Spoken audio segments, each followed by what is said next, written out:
again. Okay, so everything okay?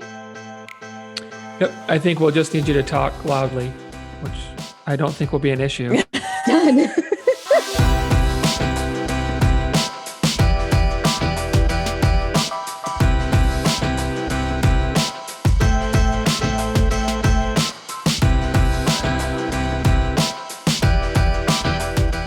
Hello, and welcome to Middleish, the podcast about moderation in all things.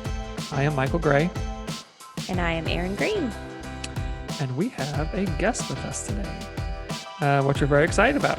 So today, Erin and I both have the immense pleasure of working with the guest we have today. She works with Erin from a dietitian standpoint and me from a training standpoint. And her name is Lezlie Walla. Hi, Lezlie. Hi. How's it going? It's great. Good. We finally got all the audio worked out. Yeah, we're really excited to have you here. So I have been working with Lezlie since, was it coming up on a year?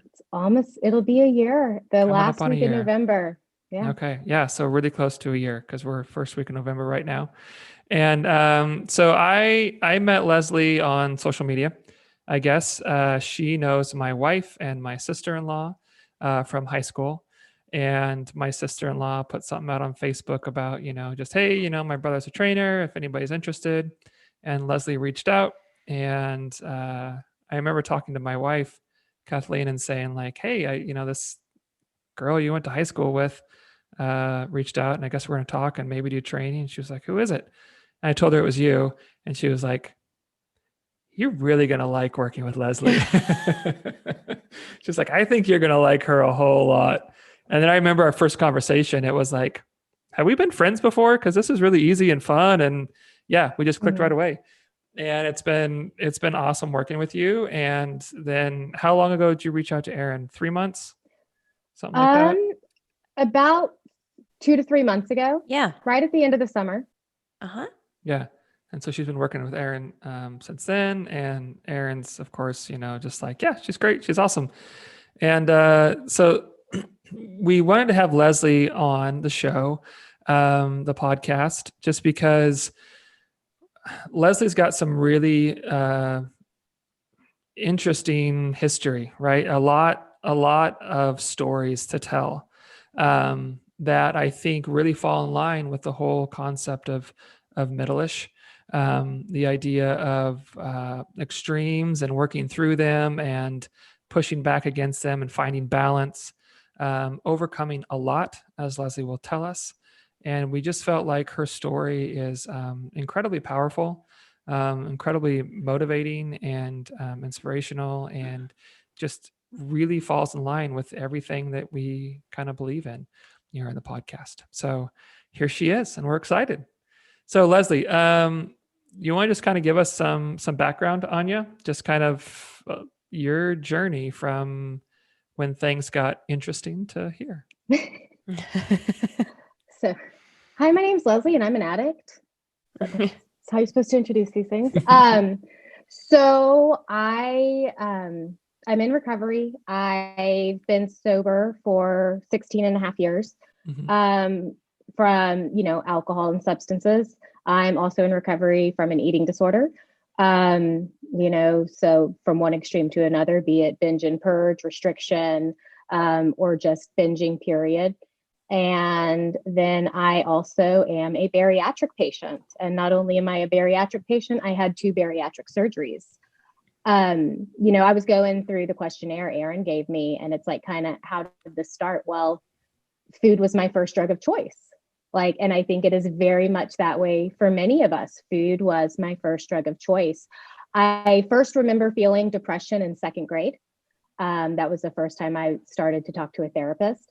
And I also first remember my weight being noticeable in 2nd grade. And it kind of went on along with that. I didn't actually start using substances until, I guess I dabbled playing with in the liquor cabinet in junior high and early high school. But my senior year was when it started to get out of hand. At 19, I was in ICU with liver failure. At 20. At 19, I was pulled out of a pool face first. No one knew how long I'd been there. And that was not enough. I always, when I describe it, I talk about that I was too scared to live and I was too scared to die. I was stuck in this purgatory of not knowing how to exist and using substances, using food, using validation. My eating disorder came into play around those years as well. It took a few treatment roles with me. Eventually, I got arrested when I was 21 for possession of marijuana. And I will always say I was not arrested. I was rescued. Being on probation was amazing for me because I still continued to use. And I had this point of, if I have a dirty UA, I am going to go to jail. And that was enough for me because I knew I couldn't make it through that. And so I went to another treatment center and I started going to 12-step meetings afterwards. And I remember saying, okay, well, I'm on probation now, but what about when I get off of probation? And a lot of people said, that's 6 months from now. Why don't you just kind of keep coming back? And they were right. By the time I got off probation, I had 6 months clean and things were better. And of course, as I got clean and I started being healthier, I wasn't restricting with food.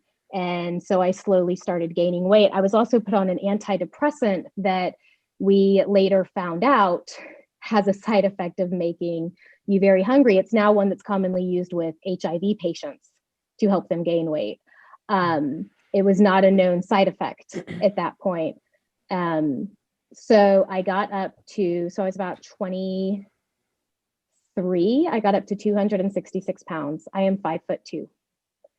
I had a family member who had the laparoscopic band. And so my parents wanted me to get one and I got one.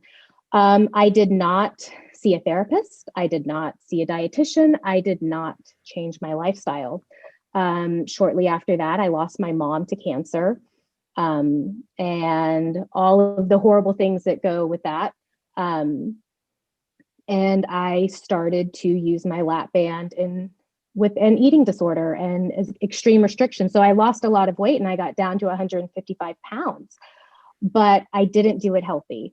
And shortly after I got pregnant, and I always say my daughter saved my life because she saved me from that part of my eating disorder. And so after 2 kids, I got back up to 255. My lap band had slipped. I couldn't eat healthy food because it would always come right back up. It has a very small opening. And even with it totally unfilled, I was throwing up water. So it was December 2 years ago. I couldn't keep water down. It had slipped before and would usually come back. And this time it would not go back. So I saw my surgeon and he said, it's got to come out. We can do the vertical sleeve gastrectomy. So I have the gastric sleeve. And so I said, okay. And we were going to do them both at the same time. And within 2 weeks, I was throwing up blood. And so he removed it January 17th. And February 27th of 2019, I got the gastric sleeve. And so I'm 20 months out. And within 8 months, I hit my goal weight of 150. I lost about 15 more after that. But I made a point to say, what did I mess up with on my band? What did I do wrong there? I didn't address the food addiction. I didn't look at the lifestyle changes. I didn't work with professionals. So I wrote down a list of all the ways I messed up. So again, taking a lot of my substance use stuff, I call this the relapse prevention plan.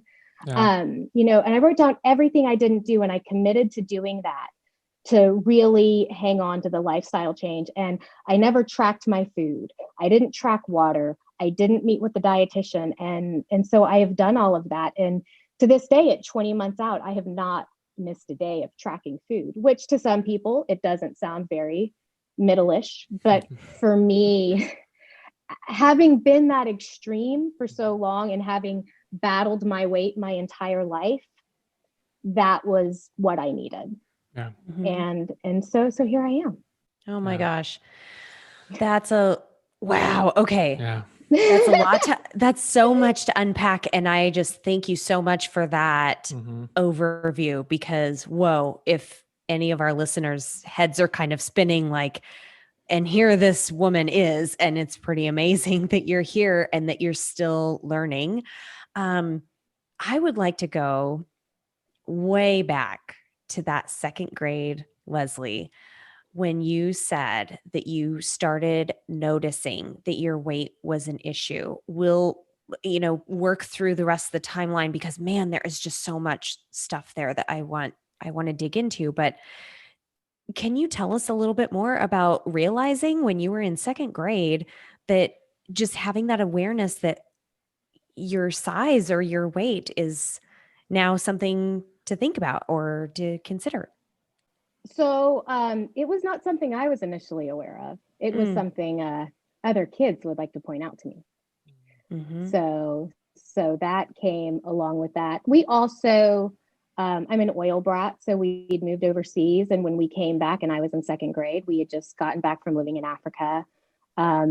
So I already felt behind at school, which was hard for me because school was always something I was good at. But I genetically, my family struggles with weight to begin with. And I think just a combination of a lot of those worked against me. And, we are the generation of your vegetable is mashed potatoes and green beans out of a can. Yeah. So then you also said that you noticed your first bout of depression around that same time. Did that have to do with the weight and maybe what you're describing as like the kind of bullying and picking on you? Yeah. Yeah. And feeling like, I just remember crying in the mornings and not wanting to go to school, being overwhelmed with school. And I think some of that has to do with it, but I think there's also an organic part within me that I was just genetically prone to it. Again, within my family, it's not uncommon, as it is within a lot of families. But I remember, that's really pronounced for an 8-year-old, which kind of shows me it really probably is a big chemical imbalance that I'm always having to be aware of. Recently I had been off psychiatric medication for 7 years. And in the midst of COVID, in the depth of the lockdown, I was like, okay, it's time. And I got back on a medication because sometimes I'm just going to have to do that in my life.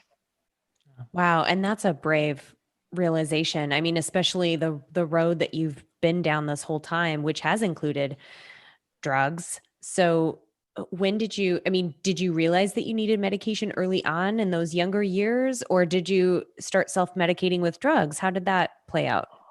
Well, I definitely self-medicated first.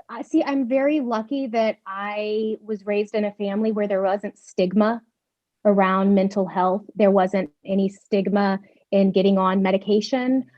So my mom would advocate for that and, got me in to see somebody when I was willing to do it. Now, of course, when I was when you're pumping yourself full of a depressant and taking an antidepressant, you're eating a Big Mac with a Diet Coke. It's not going to help. Yeah. Like, it's not going to do much. But, I have known when it's been needed throughout my life, even when I was pretty deep into it. Yeah. Well, I think, I really like the point you're illustrating here. You've been on medications, you've done all this hard work, you've made amazing progress just internally and externally, and just with how you view yourself in the world and your relationship with food and all that stuff. And then things change dramatically with COVID, right? And you recognize within yourself, like, I think I need to revisit some things I've done before to continue to be a healthy person. And I think that's a place where a lot of people feel like I'm going backwards, right? Like I'm reverting. Like if I have to revisit things I've done before, then I'm taking steps backwards. And I think what you're illustrating is that's not backwards, that's forwards, right? Like we often have to do things we've done before or change things the way we're doing them. And it may seem at first glance like, oh, I'm having to go back to these goals, or I'm having to, do this again. And that's forward. That's the way forward. Right. And I think, hey, maybe you have to get them on again. Maybe people have to revisit some things they've done before. And so I think that's part of that healthy way forward. And that Middleish approach is, just because we've done something and we move past it doesn't mean that we never have to revisit that again. Doesn't mean we ever have to go there again. And I think that's just a great point for people in a lot of areas of life that you're making, is that it's okay to do things you've done before and revisit approaches you've taken before, and revisit goals you've done before, and maybe have to dive deep into them again, and if you have to go, on medication off and on, or you have to do this over and over, that's still forward. I think that's a really good point you're illustrating there. So, when you were in maybe it wasn't second grade, you said that food was your first drug of choice. When did you become aware of, I'm using food for things other than food's purposes? I don't remember. Yeah. I honestly, like, thinking back on it, I really don't remember.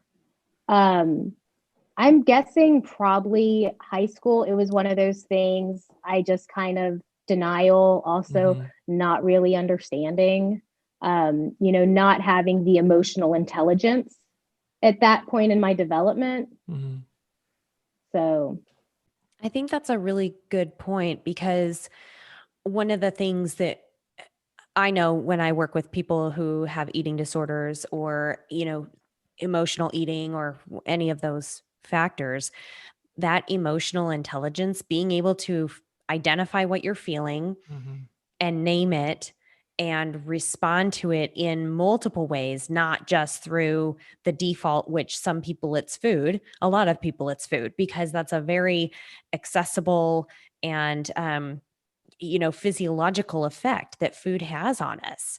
So I think that's a good point, that having that emotional intelligence and realizing that you actually are feeling a certain way, and your response to those feelings is through food or whatever other means. That's an important thing, I think, for young people to hear, and even adults now, because I still work with adults that don't realize they're responding to their emotions with food. Right. Well, I think now, too, I was aware of secret eating, that I was aware that I hid eating. And so I already had that guilt and shame associated with it. And well, people are going to criticize me for what I'm eating, so I would start not eating in front of people. But then it, will kind of snowball effect, and you're just doing it more and more. So that was part of that story. Yeah, interesting. Well, I think too, it's a lot of times it's hard to see what we're doing when we're in the middle of doing it. I think we're really good at pulling the wool over our own eyes and telling ourselves that things aren't what they are, especially if we're using things in a way that is to cope with, trauma or stress or whatever. It's really easy for us to, I think, just kind of feel like this is fine. Everything's fine. It's like that meme, where the dog's surrounded by fire, and this is fine. This is fine. Everything's fine here. Because it's hard to be honest with ourselves. And like you and Erin are both saying, I think that ability to just be really honest with yourself, to take a good, honest look and give yourself some honest feedback, requires some good emotional intelligence. And that's hard to have at 13, 14, 16 years old. Because they're all kind of idiots, we're all kind of idiots at 16. In your 30s too. I mean, come on. So back on that note, just kind of thinking about your wake up calls and things that happen to you. I mean, my God, Lezlie, getting pulled out of a pool face down at age 19, and I mean, when I think of where I was at around that age, the late teens, early 20s, that's like a springboard for your life. I mean, that's kind of what we're told and led to believe is this is when your life starts, whether it's college or, family, or you're moving out of your parents' house and kind of starting your own life. And yet this wasn't enough of a wake-up call for you to have that experience. I was very hard-headed. And, like I said, I was too terrified to do anything different. Growth doesn't come when we're comfortable.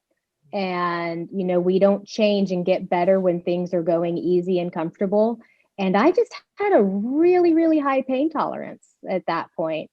Now my pain tolerance is ridiculously low when it comes to things like that make me uncomfortable. But, and also I was in a blackout for a good amount of those, those couple of years. But what it came down to is I was too scared to try something different.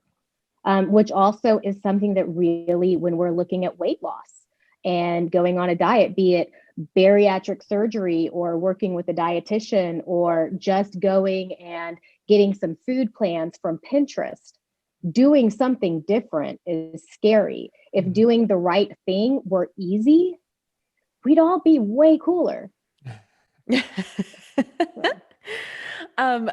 And yeah, just to talk a little bit, and we'll get a little more into the nutrition side of things, but I know that you have done some brave things working with me that, I mean, we'll hear a little more about the specific diet that you had to follow, from both of your bariatric surgeries and how those steps manifest themselves and how it goes. But I know they're so restrictive and measured and specific that going through those steps and then having somebody suggest, hey, how about this new thing, or going, you've done all these things that have worked, and then all of a sudden somebody's suggesting to do something new and different. Yeah, that takes some courage for sure. Yeah, for sure. Yeah. So you had eating disorder and started high school. Is that correct? Well, I would say my binge eating disorder, because binge eating is classified as an eating disorder if we're looking at, the actual diagnoses, and back then DSM-4-TR, but now the DSM-5, you do have those. Everyone sees anorexia and bulimia, but there's exercise bulimia. There's a, kind of a chew and spit, which is another form of bulimia. And then just binge eating disorder. And those are typically, eating disorder, unspecified, or back prior to the DSM-5, NOS, not otherwise specified, if we're getting into all those fun diagnoses terms. Right. Yeah. But that started in elementary. It was a binge eating disorder. There was secrets around it. There were rituals around it. That was an eating disorder. As far as, actually a foray into bulimia, that was probably my senior year. Okay. Is I remember going into that. It got actually out of control between my freshman and sophomore year. I spent a semester in China. And I've posted this on social media before, but in China, there really are not people who are overweight. And I was somewhere between 250 to 260 pounds around that time. And I'd put on a whole bunch of weight in my freshman year of college. And, I was a tourist attraction to a lot of them. And, people wanting to take a picture of me and this other woman who was with us, who was like 6 feet tall. And that was just so compounding. And, I internalized so much of that, because in America, that's just normal. And so when I was over there, I started, and when I came back, I went very hardcore into it. And of course, this is also tied to other depression and unhappiness. Drug addiction isn't the problem. Eating disorders aren't the problem. Right. They're the symptom to the problem.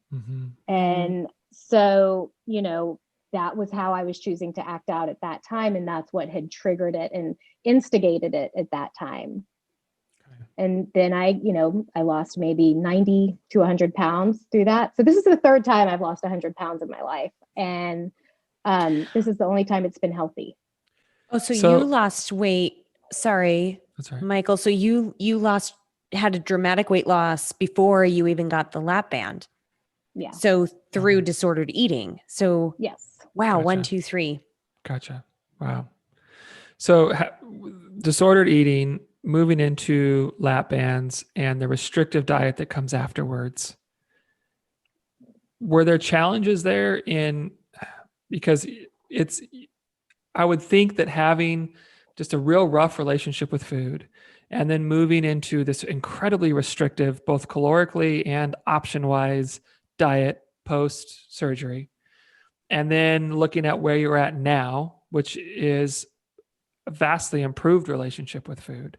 What were the challenges going through that, having had an eating disorder, working through that restrictive diet post? Like, did that fuel that for a while? Were there dangers there for you, or just can you kind of talk us through that? So with my lap band, I didn't follow the post-op restrictive diet. I was able to eat just a very small amount and somewhat feel satisfied. And, the way the lap band worked, I could no longer purge whatsoever. Even if I had a stomach virus, it took a lot for me to actually be able to throw up. It was much more of, we won't even get into it, but basically spitting up what was sitting right here in my chest, because it never passed through the band. So I didn't follow it, and it absolutely triggered that stuff in me. And, and then having my mom pass shortly after that, whenever I would get stressed, it would close up more. And so I could really only do protein shakes.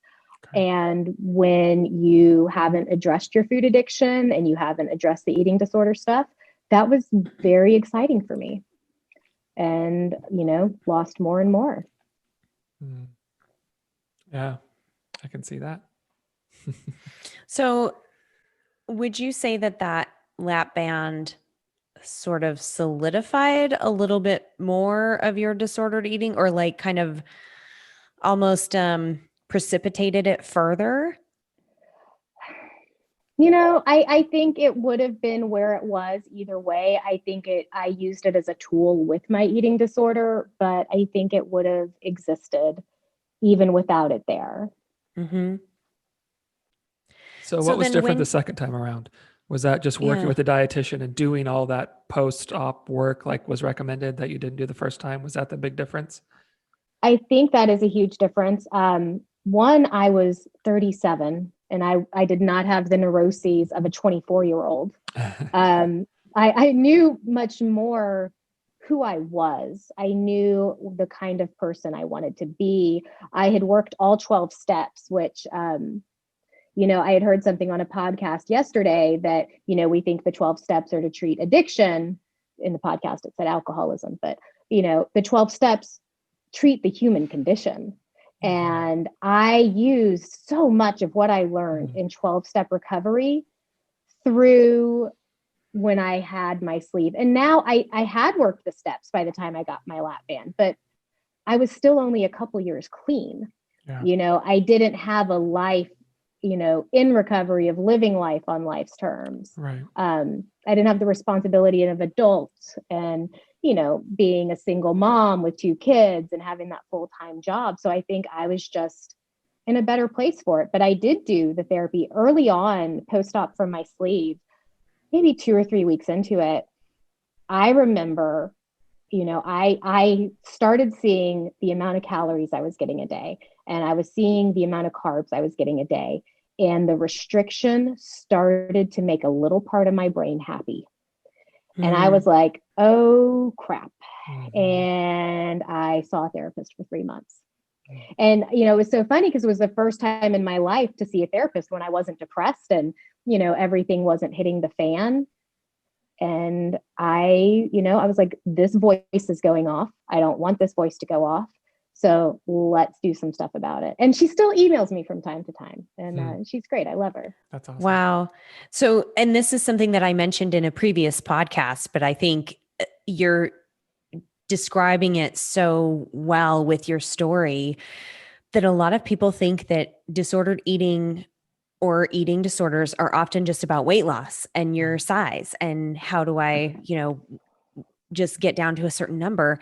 But if people were listening, the DSM-5, which is what lists eating disorders, it's the Diagnostic and Statistical Manual of Mental Disorders, the 5th edition. That's where the 5 comes from. These are mental and psychological disorders. So that the way you're describing needing that component, and then, oh my gosh, how I could just like high five you through Zoom by recognizing that it, again, just like Michael said, not being afraid to revisit that stuff and hear that little voice, that little red light go off in your head that's saying, this is not a good, reminder of what feels good about restrictive eating. And this is kind of a slippery slope for me. So I'm going to address that with a psychologist, with a counselor. That's impressive. Well, I think that it just goes to show just a lot of the stuff we talk about. And these issues that we have aren't the issue. The reason we eat the way we eat, that's not the way we eat isn't the issue.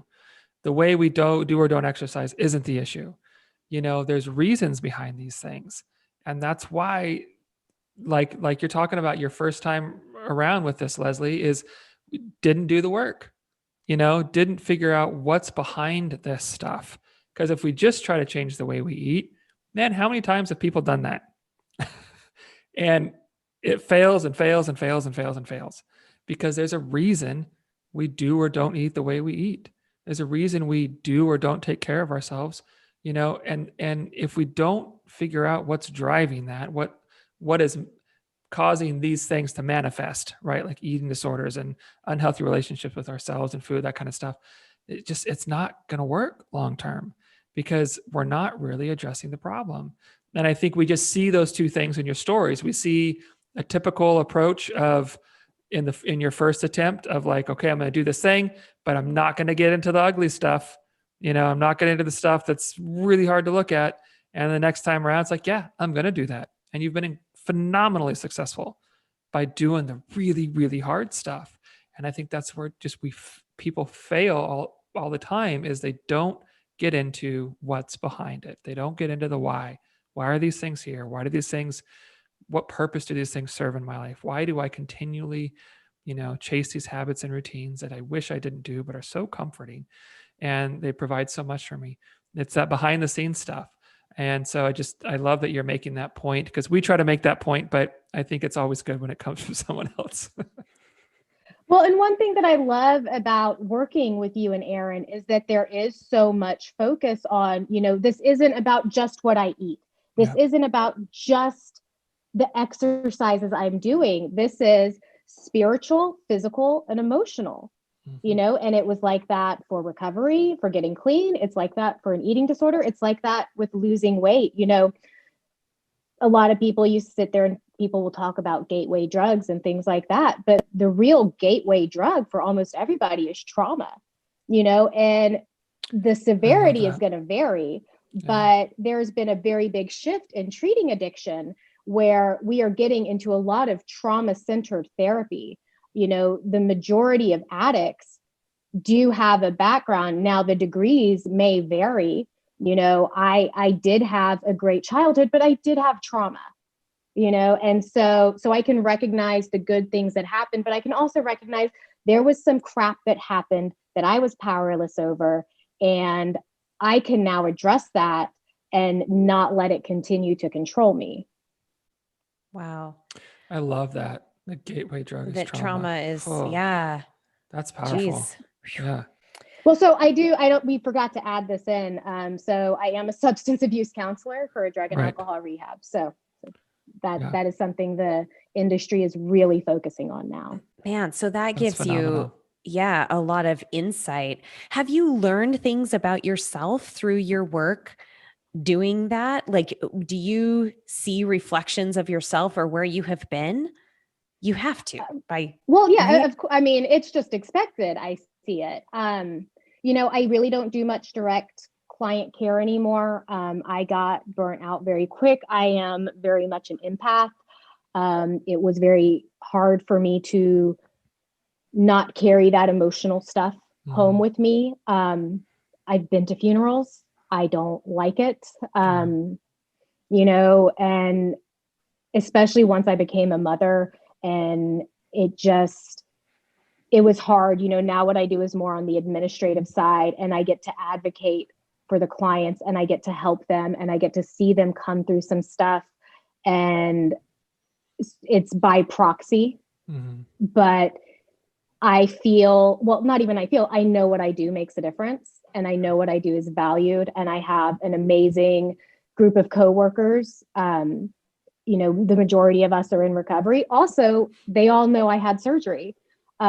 We can all talk about, oh yeah, it's time to get back on Wellbutrin, so I also work in an environment where you can talk about your mental health without it being stigmatized. So I'm very, very blessed in that sense. Yeah. Well, and it probably, I would just think you just have such a sense of purpose, to know what you've been through and overcome, and to be able to be a part of helping other people do that. I mean, that's one of the most powerful things I think we can do, is overcome our past and move into, new territories where the odds are probably stacked against us pretty good. I would just think that your sense of purpose doing that has got to be just off the charts. Yeah, that's amazing. And maybe Also, use some of the longest I've ever talked to you without you swearing, Lezlie. I'm just waiting for it. I'm like, we're like coming up on an hour. It's gonna come. What is going on here? We're see about 3 minutes in, and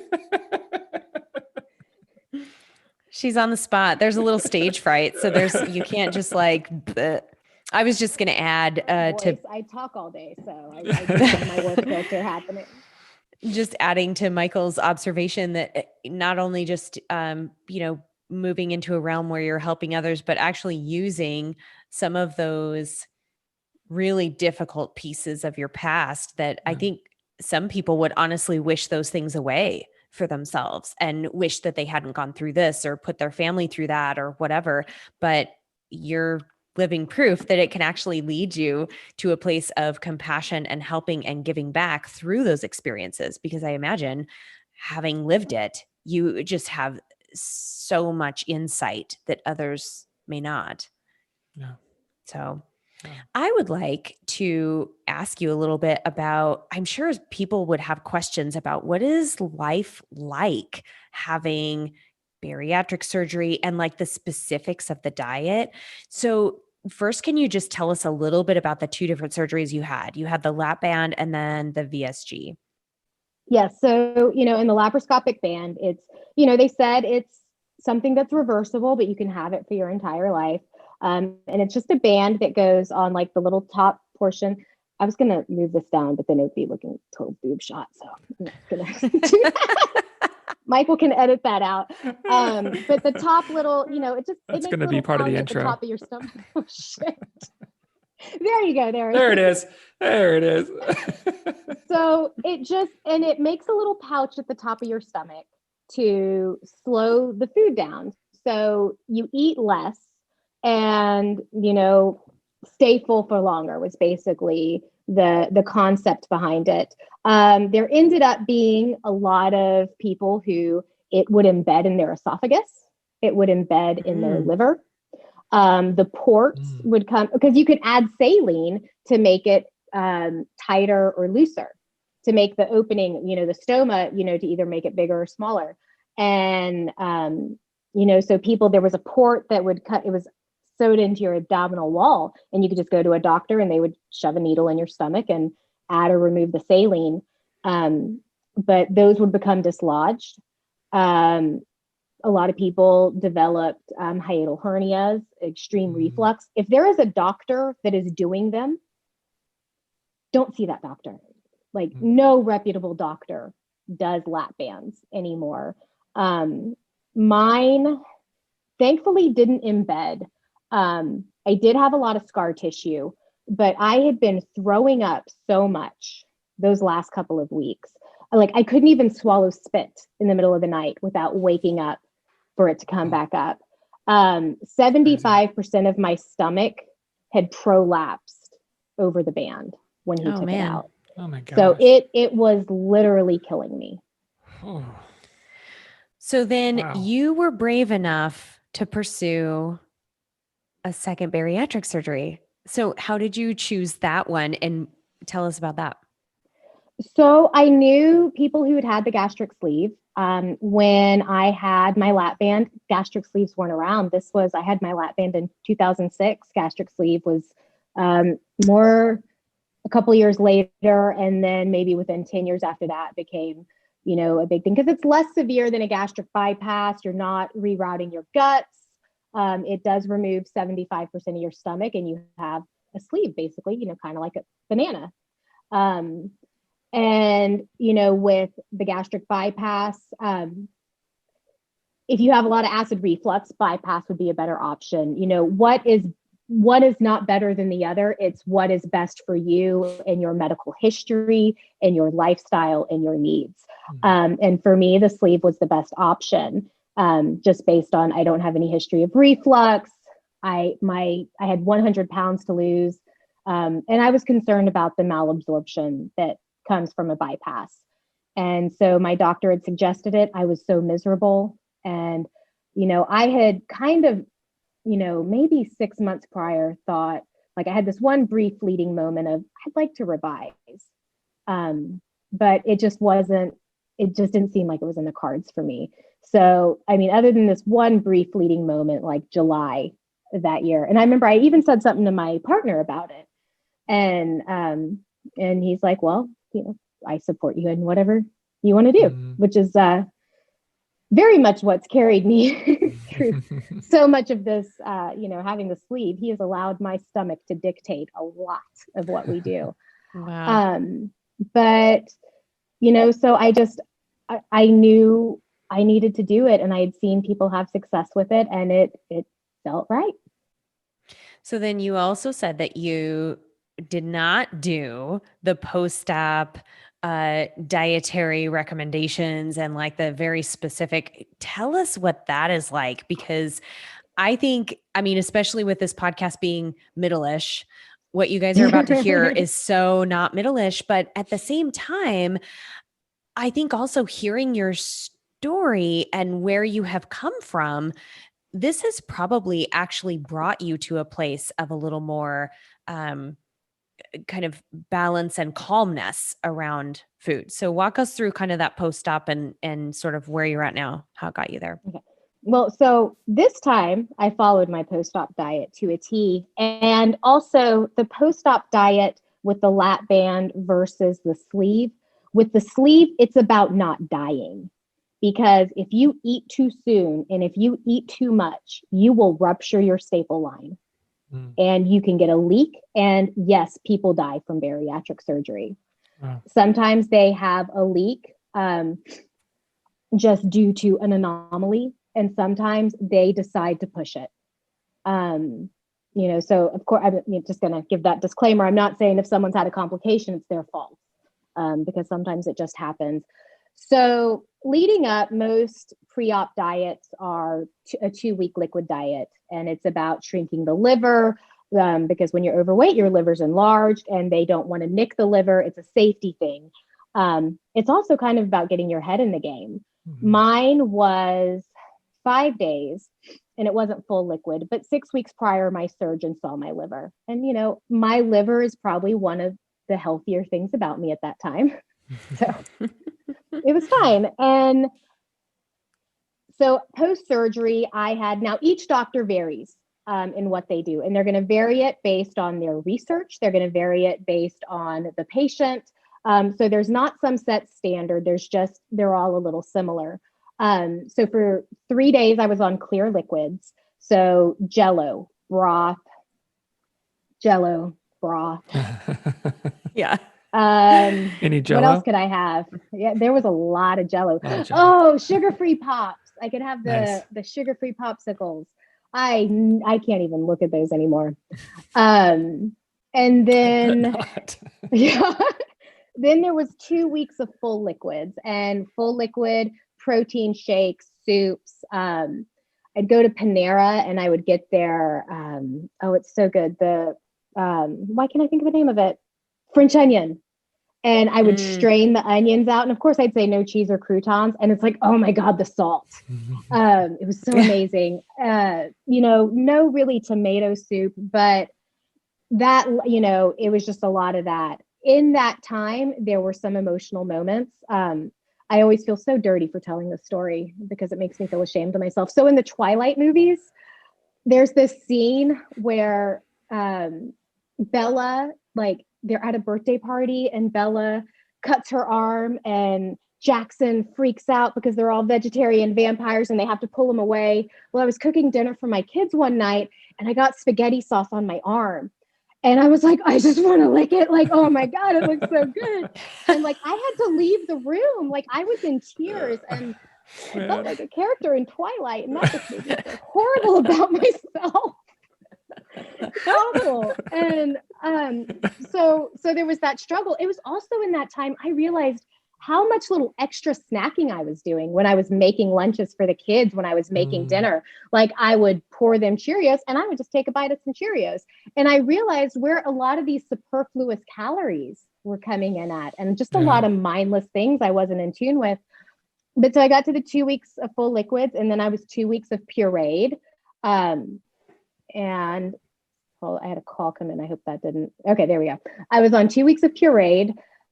And so that was, kind of your applesauce, your baby food. I had this, I called it like my little pathetic burrito bowl, where I had ground turkey with taco meat that I ran through the processor and non-fat refried beans, melted cheese and some avocado. And it made me so happy. A lot of spinach, and then eventually soft foods. And Erin and I were talking the other day about, how the restrictiveness of it. And it's not even that I had to learn how to eat again. I had to learn how to eat, period. And, so kind of like with a child, with an infant, I had to introduce one new food at a time. Right. And I really made a point in that period to make sure it was the right foods. I did not eat bread until I hit goal weight. With the exception of I had a stomach virus on Christmas Eve last year and I had bread and Sprite. Other than that instance, I did not have soda or carbs or pasta, any of those yummy, delicious things that were why I got up to 255 pounds after my lap band. I didn't touch them until I hit goal weight. And even now I'm very sparse with that stuff. One, because it doesn't have a lot of nutrition in it and I've got limited real estate. And two, sometimes it just hurts.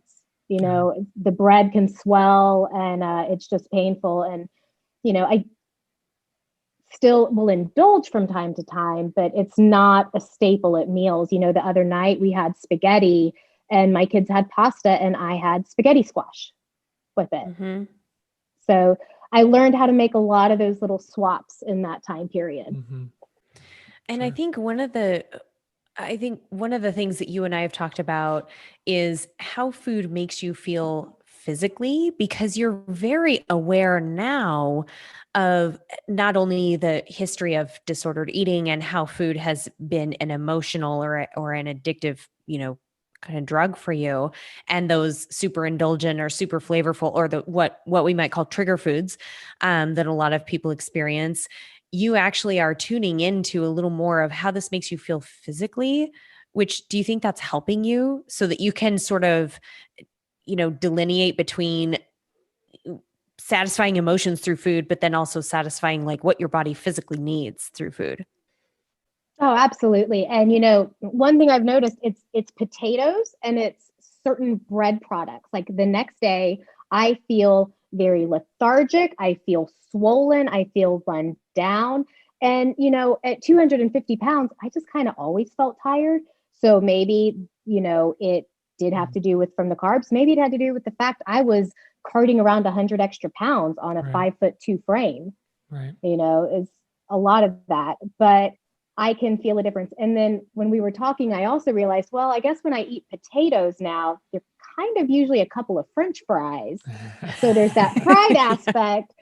So correlation does not equal causation. But still, even like a mashed potato, sweet potatoes too. So I'm moving more into butternut squash because I found butternut squash has the same taste, but it doesn't make me feel the same way. Yeah. Yeah. Well, I think I love how you're just up for trying it. You know what I mean? And it's like, let's explore. Let's get adventurous and let's try some things and learn some things along the way, because I think what you're speaking to is just a very individualized approach, right? This isn't a plan for anyone listening. This is what works for Lezlie. And what's going to work for anyone else listening, it's all going to be different. And I think that's why it's so important to not get pigeonholed into this is what I have to do. It's let's try some stuff. Let's see what works. Let's create mindfulness so that we are aware of like, how do I feel when I eat this or when I do this exercise or when I engage in these activities or when my stress levels are high, like let me pay attention to me and how do I respond to things? And what if I tweak them? How do I respond to that? Because that's, I think, how we move into healthier places. So how big of a deal, how important has mindfulness been to you and your recovery and moving forward and your success? How big of a part has that played? It's everything. It is absolutely everything. Yeah. This is not one choice I make when I wake up in the morning. Mm-hmm. This is a choice that I make over and over and over again throughout the day, because, and Erin and I have talked about this before, it's easy to abstain from drugs. Abstaining from food, also easy for me, but not healthy. Right. We do have to have the food. And it's so funny. So last night, because I do treat myself, and I always feel better when my treats are planned ahead of time. And, you've heard me say 100 times, if I'm having a date night with Scott, when I wake up in the morning, I am putting creme brulee and filet mignon in my tracker for dinner. And I'm going to eat around that. And I'm going to make sure the fat is lower elsewhere because I'm going to take my whole fat macro for the day and it is going to be in that creme brulee and it is going to be amazing. Yeah. It's the impulsive treats where it's very easy for me to say, I ran 6 miles this morning. I can have this. But to me, making an impulsive and compulsive decision is also a symptom of what's going on with addiction. Last night, so my daughter got second chair in band.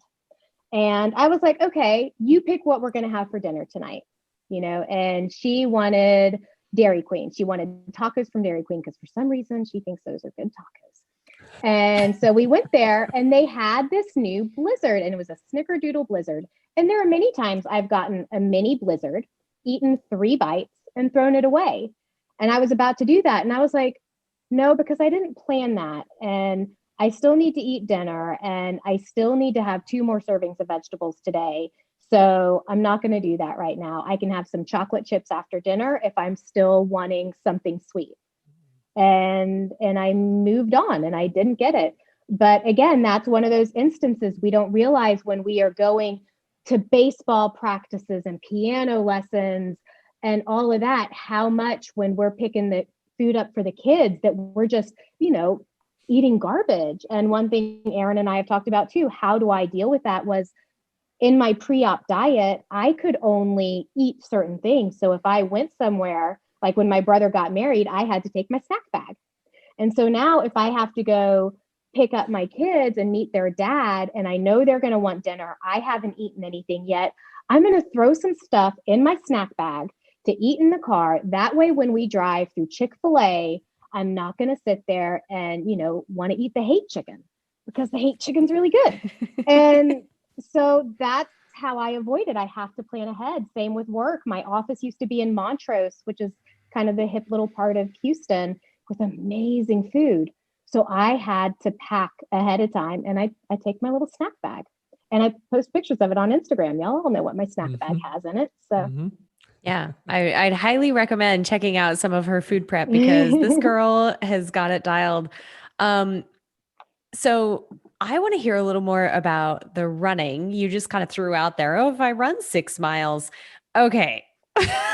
For real. Let's talk about your journey through exercise and your work with Michael and how this has come to be a part of your life. Like you now structure your life around exercise and getting that gym time too. So I am obviously very mentally ill because I wake up at 4:30 Monday through Friday to get to the gym by 5 to run and get weights in. When I started working with Michael, it was not the 5 a.m. gym time, but it became between kids and family and work. It became that was the best time. And then it became really addictive because the rest of my day feels so productive. And I felt so much better. And I love feeling good. That's one of my favorite drugs of choice. And so back to running, I love a runner's high. It's good stuff. And growing up, I remember wanting to be a runner and, going back to, elementary, it's maybe third or fourth grade. And we'd have to go run laps on the playground. And there were these 3 kids. Each time they passed me, they'd all go, yes, yes, yes. I'm like, of course you passed me. Like, come on. And so I remember feeling that. And through other times when I've tried to lose weight, I've tried to run, and I could never run more than a quarter mile ever in my entire life. And, so one of those things when you're having that eye of the tiger play, when you're working out and you're like getting your vision board in your head, like, what do I want to do? What do I want this to look like? Yeah. And I wanted to run, and I wanted to run a 5K, and I wanted to run past every one of those little a-holes and yes. And I didn't say the word. It's good.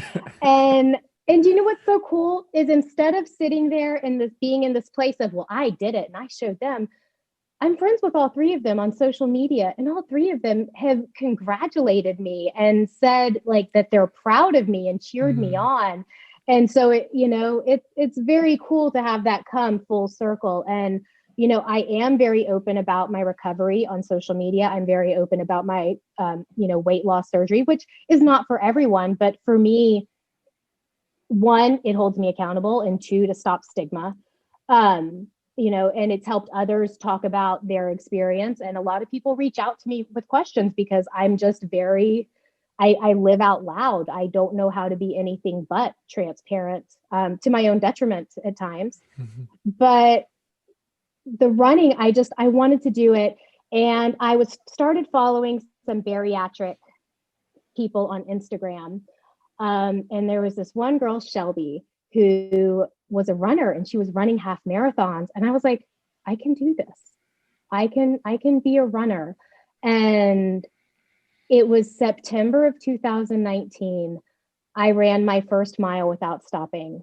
And it was like 13 and a half minutes or 13 minutes. And to this day, that is the best mile I have ever run. I love the treadmill, and people think I'm crazy. But I was in the gym and I stopped and I just lost it, like ugly cried. My entire, it wasn't until I was 37 years old, that I did this. And this girl was like, are you okay? And I was like, just ran my first mile. And she's like giving me like the high fives and cheering me on. And then 2 to 3 months later, so about a year ago at this time, I ran 5K without stopping. And I couldn't believe it. Like, and after I ran that first mile, I was like, well, maybe I'll just do this 1 or 2 more times. And the furthest distance I've ever run is 7 miles. I have a couple of injuries. I have a discoid meniscus. I get patellar tendonitis. So the half marathon is not a dream for me. I do try to run 10K once a week, but I have an orthopedist who is familiar with bariatrics. He educated himself when I started seeing him. He paused to learn more about it. But he said that if I want to continue to run, I need to dial it back. And I was like, okay, good. Because I didn't want to push myself that hard, but I would have.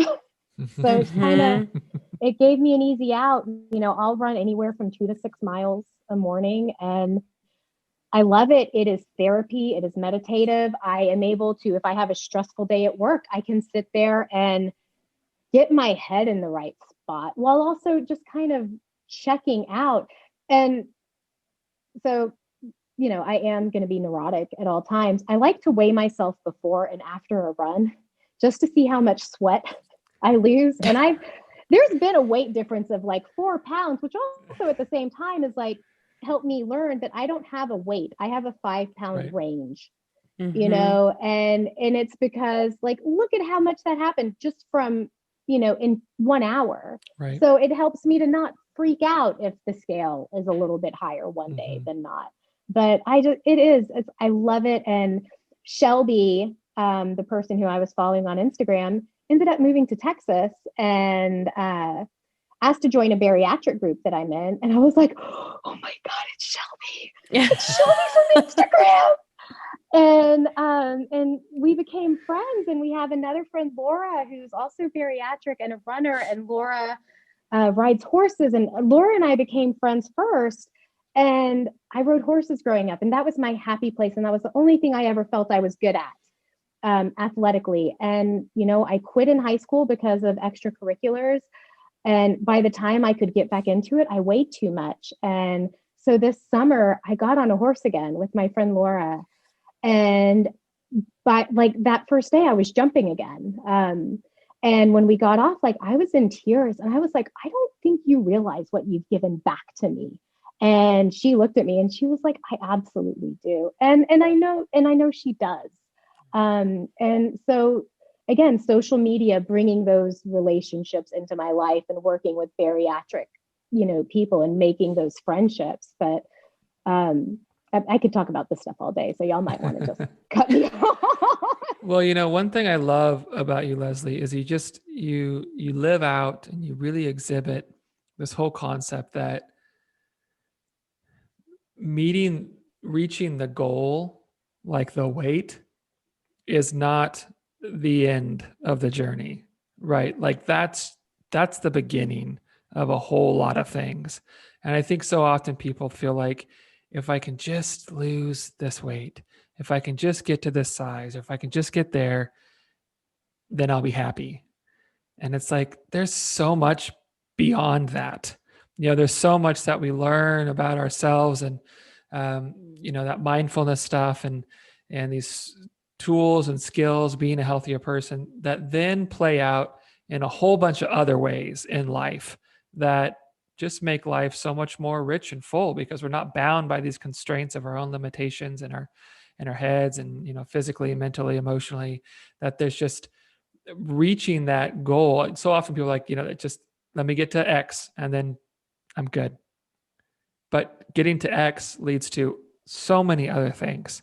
There's like such a richer life, I think, beyond if we really tackle a lot of these things that limit us, and I feel like you just constantly exhibit that. And I love that about you is that you just, I think you're such a great example for people who are wanting to go down this journey of just embracing that, of doing that hard work and just stepping into a whole bunch of new and wonderful things that you get to do because you've done the hard work.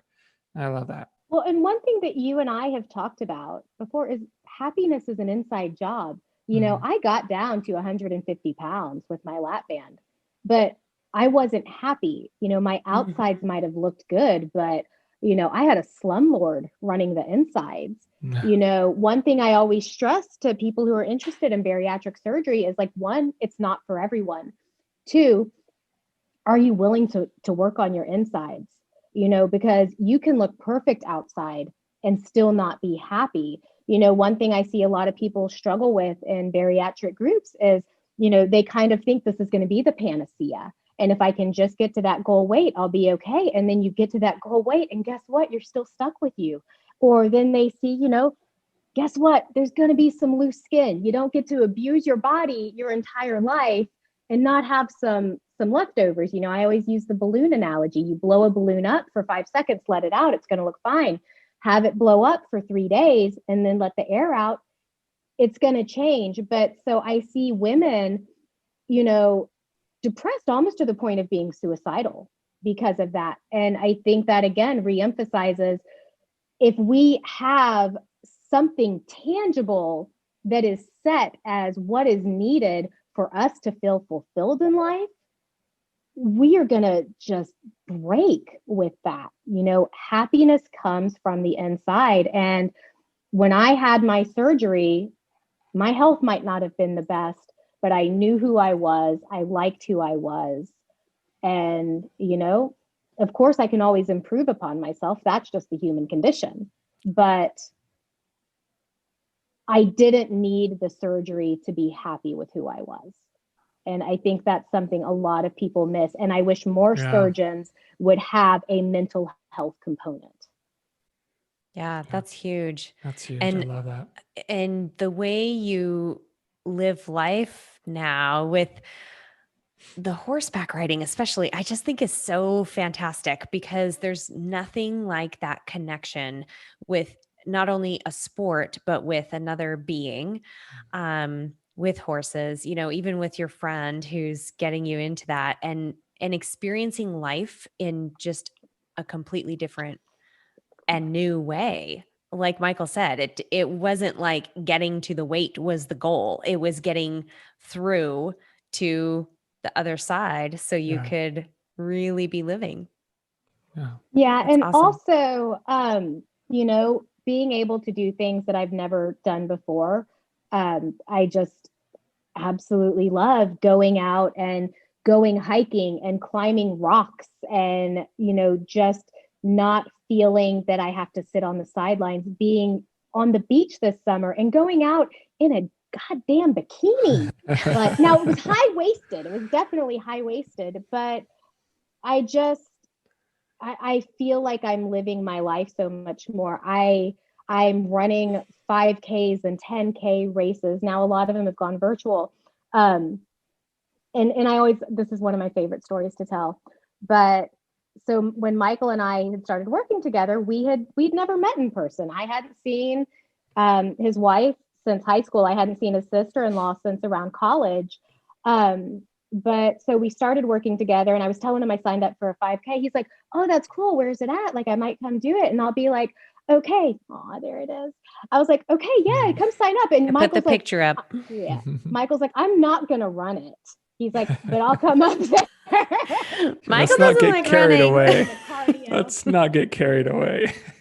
But so the first time I met Michael was right there, and he was at the finish line. My boyfriend was running behind me, and a friend I hadn't seen since high school was running ahead of me to pace me. My friend Debbie, who had cheered me on because she's a runner, she met me that day, and I hadn't seen each other. But yeah, that's the first time I met Michael. And that whenever I tell people about you, I tell this story because this is just so you. And this is absolutely what I love about our relationship, you know, as trainer versus trainee, and as point blank, you know, you're one of my friends at this point, and I adore you. And Agreed. That moment meant so much. Yeah. Michael's a good guy, you. everybody. He's if you all have any right, doubts. So this is a great He's not picture. too bad. And I love that story. Oh, that's just so like it. I feel it like welling up inside of me, because I know what it is like to have the support from people who really get it. And that's the thing, is people who get what this means to you, like the girl who's high-fiving you on the treadmill next door because you made it 1 mile finally, you know, like those are the people that will really help sustain you through your future in this new life. Well, in my tank top that says "World's Okayest Runner," which I love that. Nice. My friend Jill, who I grew up with, who has been, you know, we weren't close in high school. We got very close post high school, and through reconnecting on social media. She wasn't able to run because she was actually training for a body competition. So she had to cut back on cardio. But she did that for me. And, you know, when I picked it up from her, it had written the sweetest note for me. And I've just, you know, I've been so blessed with the amount of people who have cheered me on through this. And I think also a lot of people would probably be scared to tell me if they disagreed with me doing it. 2 people said they didn't think I should, and they have since come back and redacted that statement. Yeah, because you proved them wrong. Redacted. Yeah. Hey, redacted. There's our first Office reference. We have a couple redacted. other. Oh, geez. We're going to have a Dundee Award after this episode. Michael has a Dundee I have Award one because I gave it to him for I have his one. birthday. Can you see it? I don't know if you can see it with the shared screen. Oh, sorry. I'm still sharing. We'll look at the Dundee. We'll do it in a minute. Okay. Go ahead and do this. We'll do the Dundee in a minute. We have to have a little ode to The Office on this episode, because Michael and Lezlie are just like, bonded through their love of The Office. But Absolutely. Lezlie, can you tell us a little bit about, we have 2 other pictures before and after. Yeah. So the picture on the left was we saw Mamma Mia that night, and it was the night before I had to start my pre-op diet. Scott and I had been together for about a year there. And I was like, I didn't want a full body picture, but I knew I needed one. And so I had chicken parmesan that night from Vera Paretti's. Oh, it was so good. And tiramisu. I was like, I just went all out. And then, so in the picture on the right, when I hit my 100-pound weight loss, so we have a steak bucket list, and some couples have adventure lists. We have a steak bucket list that we spent a lot of time assembling. And so I hit my 100-pound weight loss goal. And so we went to Three Forks, and I'm so lucky. He is the most supportive partner and just has cheered me on, and, again, let my tummy dictate what we eat. And, early on when he was cooking stuff, okay, can you have this? What about this? As I have made him run way more than he ever has wanted to. And I'm very lucky to just have that consummate support from just such a wonderful individual who loved me at my heaviest, and now gets to reap the benefits of, I look really damn good in those pink Dior peep toe pumps. I love those. Those are great shoes. And for those of you who are listening and they're not able to see these pictures, we'll put them in our show notes so you can see them. And then here's another. That's pre-lap band. That's my highest pre-lap band weight. Okay. And that's my lowest post sleeve weight. I am probably about 7 pounds heavier, but that is from a size 22 to a size 2. And that's my dad. That's dad. Oh, yeah. That's Pops. And you can see the pants at the bottom. Yeah. Awesome. Wow. Such an amazing journey, Lezlie. That's still going. And it's because I have people like y'all in my life. It's so funny because when I watch the podcast, I'm talking to y'all all the time anyway. And like, I'll be watching it on my phone, and then I'll open up Facebook Messenger, and I'm like talking to Michael, and I was like, okay, but about this point, okay, but this, and no, you didn't use that word correctly. Well, I found out you did use parlay correctly. I found that out this morning. You are welcome. You know why I know the word parlay? Do you know why? From Pirates of the Caribbean? No. From The Office. From The Office. From Creed. So you did use it pirate correctly. code. Oh my gosh. See, and this is how far behind I am, because I learned it from Pirates of the Caribbean, and I don't think I'm even at the episode where Creed brings up parlay, but I am so not surprised that's I'm getting there. Creed is everything. He really is.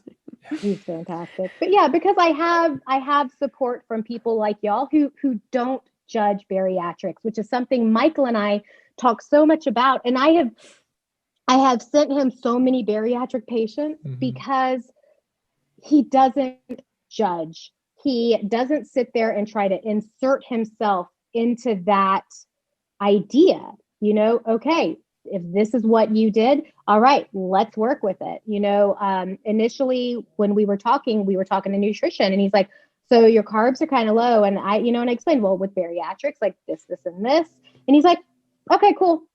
And didn't try to insert himself and say, oh no, your dietitian is wrong, because it's out of his wheelhouse. But but we talked about it and I explained it to him. And because he understands it's treating the person, it's the relationship with food plus the movement, bariatric patients just really enjoy working with him now. And it's in the fitness industry, it is very hard to find people who do not have preconceived ideas about bariatrics. Yeah. And one of your quotes that you put in our little preparation outline, which I'm so glad that you love it too, is the only wrong way to tackle it is by doing this alone. And so I'm truly honored to be part of your team. And I am so glad that you found Michael because he's a huge part of your team. And I am just so thankful that you're open about your experience because I do think it makes a big difference for people to be able to talk about this openly and relate to each other and hear a story like yours and get hope and validation and information and some togetherness out of all of this. Yeah. Well, I think there's so much so many of us are living with the things that hold us down or keep us from being free. We live with those things in the dark. And I think like one thing that Lezlie, that you do so well is you're like, here it all is, put it all out there. Because when it's like all it out or there, not. like Lezlie knows, if you put it out there, it doesn't have power over me. Like it's not controlling me Secrets anymore. die in the light. Yep, exactly. And I love that. And I think that's why working with someone, having someone you trust, that kind of stuff is so important because it's like, hey, here's a thing. And Erin, you've probably experienced this too. It's not uncommon for me to have a client go like, I've never really talked about this with anyone, but let me put some light on it. And whoa, do I feel better. And I feel like now I can get over this. I can get beyond this. There's like some hope because it's not just this thing that I'm holding on within myself. It's like now someone else knows. And they didn't freak out about it. They didn't judge me or, run away. And maybe I can for once, for the first time in my life, get past this thing and see what's on the other side. Well, and that's also where the accountability stuff comes in. There are plenty of times like I have reached out to you when, I had shit went sideways. And, very much to this day, I am still triggered by my eating disorder. I am still triggered to want to drink because those voices will always be in me because they are part of me, but do I tell on it, and when I did get back on antidepressants during COVID, Michael and I talked about it beforehand. And I talked to my doctor and I said, I think it's coming. And if this, and this happen, I'm going to pull the trigger. And you and I stayed in contact. And I had this low point of my aunt passed away. And an old friend of mine overdosed within a short period of time. And so I've somewhat talked about this on social media, but I haven't been fully transparent, but I will be fully transparent. I purged that night. I didn't binge and purge. I purged that night because I was so powerless over everything going on in my life. And I reached out to some people and I told on myself and I was like, should I get back into therapy? Maybe not. Let's weigh this out. But again, it's not about food. It's about control. Eating disorders are totally rooted in control. Rape is not about sex. Rape is about power, and that is where it falls. And so to be able to tell people that, part of, why I think being so transparent is successful for me is because it holds it accountable, because ego is not always a bad thing. At a substance abuse treatment center on Gessner Road, my first and last name are on a brick with June 19th, 2004. That's my ego keeping me clean some days. And that's what works for me. Not everybody, but that's what works for me. And what's funny was that Menninger Clinic? No, right next to where Menninger used to be. Oh, okay. So Menninger was there and then Park was over there. Okay. Because I was going to say, I used to work at the Menninger Clinic. I was like, if we were there at the same time, that'd be awesome. No. I was at Park after you were. Okay. Y'all were already back up north. Okay. Gotcha.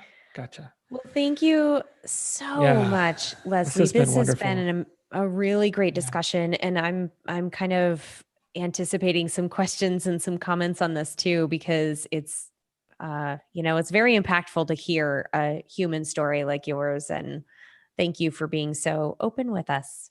And we love you. Yeah. Thanks for joining us. Yeah, this is so great. And I've always told Michael, I just want to have lunch with all of us together. I know.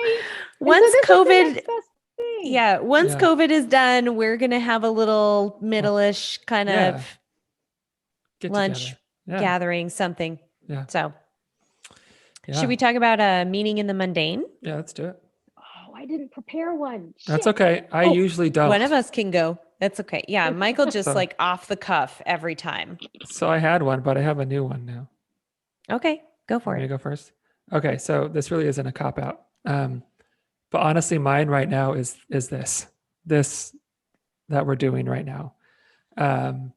Because I just, I kind of mentioned this on last week's episode. Well, depending on how we release the next few episodes, maybe it was last week's.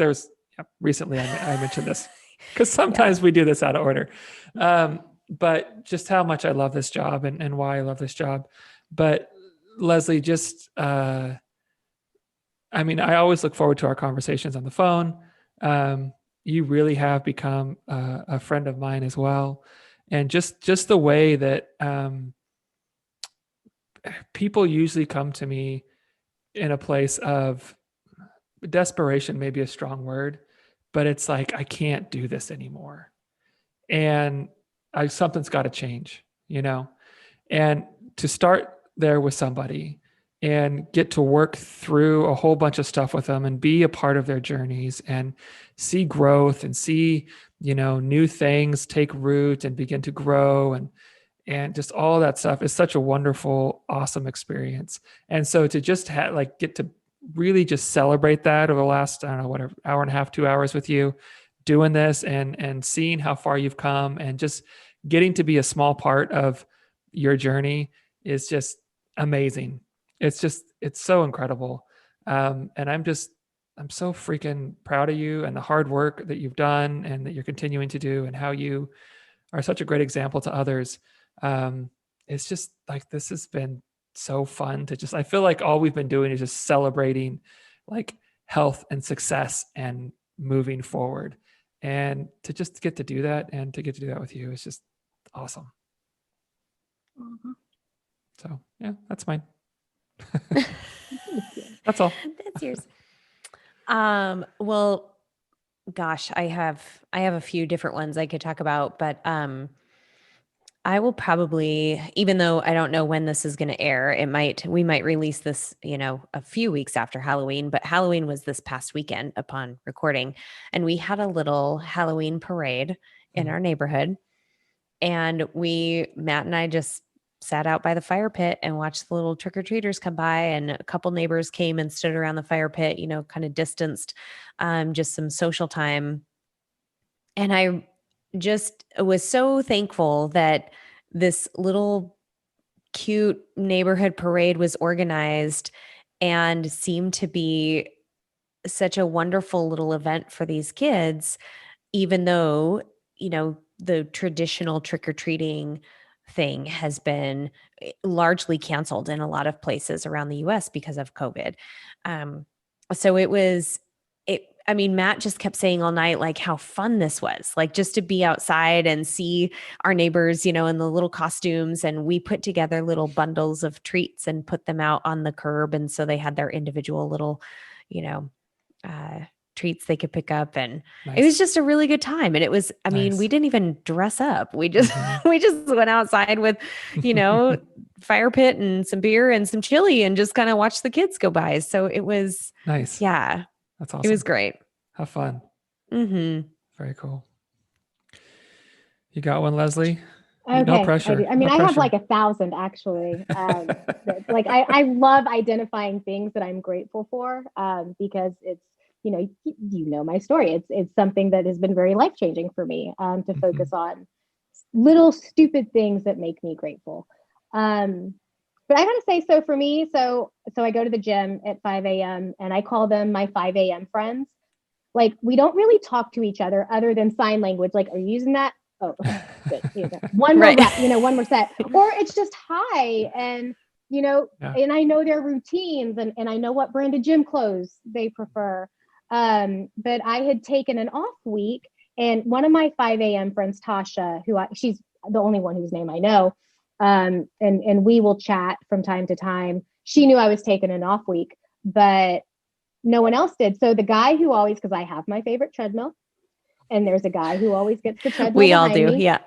Do not touch my damn treadmill. Like everyone knows that is my treadmill. And, so I'd taken an off week, and I came back in that Monday, and I'm going to the treadmill, and he turns the speakers off. He's like, "You doing okay? Were you sick or something?" And so this person that I don't have, I don't know his name. And he's just an older guy who runs on the treadmill behind me, but that he noticed my absence and wanted to make sure I was doing okay. And I love my 5 a.m. gym friends. That's awesome. So that was something that made me, it's something so little, somebody asking, "Were you okay?" Yeah. Yeah. Being missed. That's a sweet is story. A powerful thing. Yeah. And it just shows you the energy that you can bring to the world without it even realizing it, without even words. So cool. That's great. Lezlie Walla, thank you. Yeah, thank you for being you and for sharing your story and for coming on Middleish with us. Yeah. This has been awesome. I love you both so much. Same, girl. Great. Same. Yeah. Yeah. We'll make a gathering happen as soon as we can. Yeah. But until then, thank you for listening. Thank you to all of our listeners. Thank you, and, shoot us an email or a comment on middleish@gmail.com. And don't forget to subscribe and rate us and leave a review. Until next time.